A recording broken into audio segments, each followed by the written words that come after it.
In Charles Dickens's A Christmas Carol, Jacob Marley is a character who appears only briefly, but whose influence reverberates throughout the novella. As Ebenezer Scrooge's deceased business partner, Marley functions as both a narrative catalyst and a moral warning. Shackled in chains and condemned to eternal wandering, Marley represents the grim consequences of a life lived without compassion.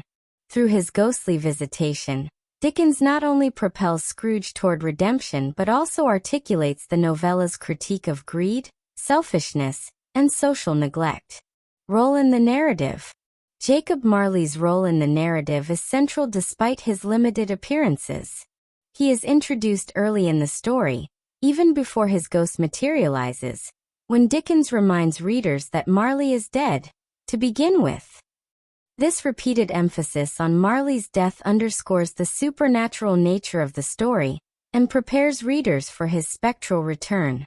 When Marley's ghost appears in Scrooge's chambers, he delivers two essential functions. First, he warns Scrooge of the fate that awaits him if he continues living selfishly. Second, he informs Scrooge of the impending visits of the three Christmas spirits. In this sense, Marley serves as the bridge between Scrooge's present miserliness and the supernatural journey of self-discovery that follows. Without Marley, the story could not proceed.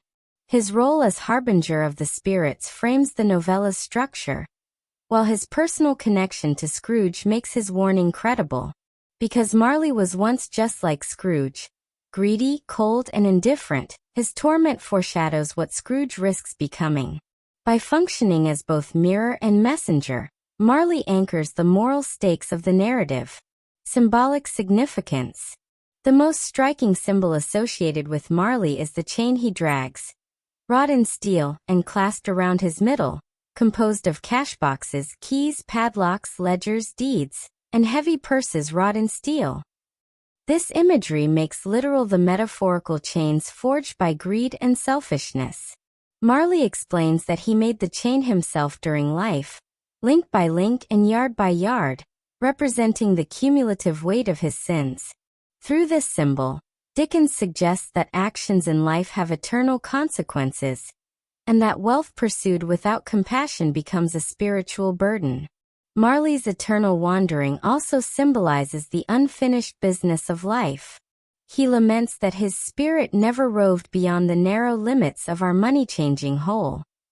Unlike Scrooge's nephew Fred, who embraces joy and community, Marley confined his existence to business.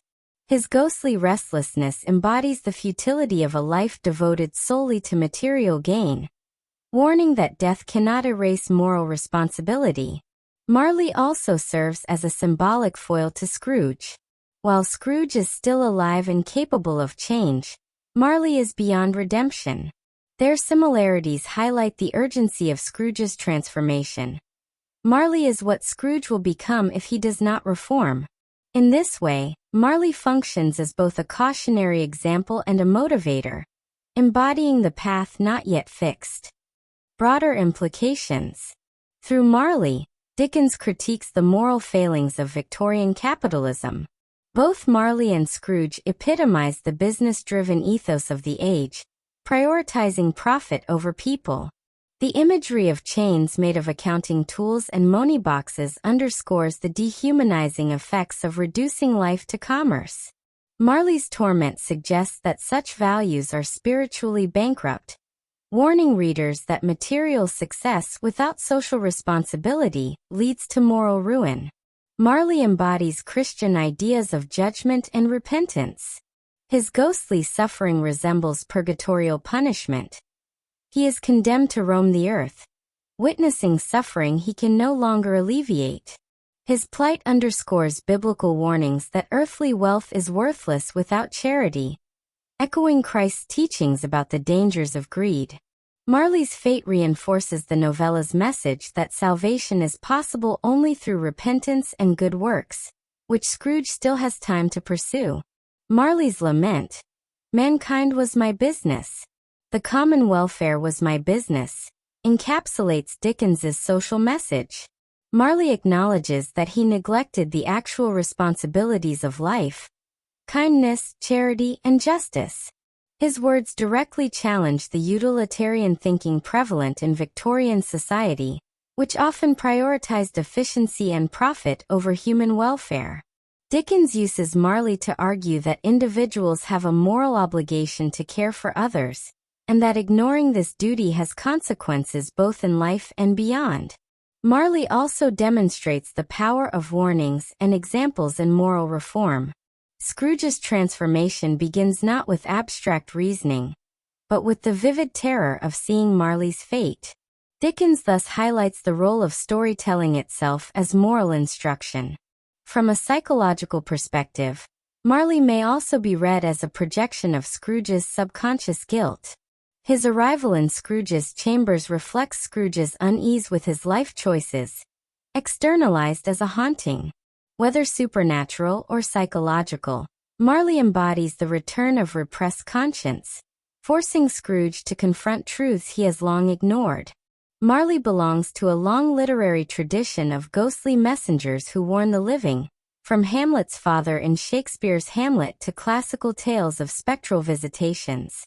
Dickens adapts this tradition for a moral and social purpose, making Marley not only a harbinger of doom, but a spokesman for compassion and social justice. Conclusion. Though Jacob Marley appears only briefly in A Christmas Carol, his character is indispensable to the novella's structure, symbolism, and moral vision. He functions as a narrative catalyst, setting Scrooge on the path to redemption, and as a symbolic warning of the consequences of a life consumed by greed. His chains, forged through selfishness, dramatize the weight of moral neglect, while his lament for humanity underscores Dickens's central message. Social responsibility is every individual's actual business. Ultimately, Jacob Marley is both a terrifying specter and a compassionate guide. By sacrificing his eternal rest to warn his former partner, Marley transforms his own torment into an opportunity for another's salvation. In doing so, he embodies Dickens's faith in the redemptive power of moral awakening.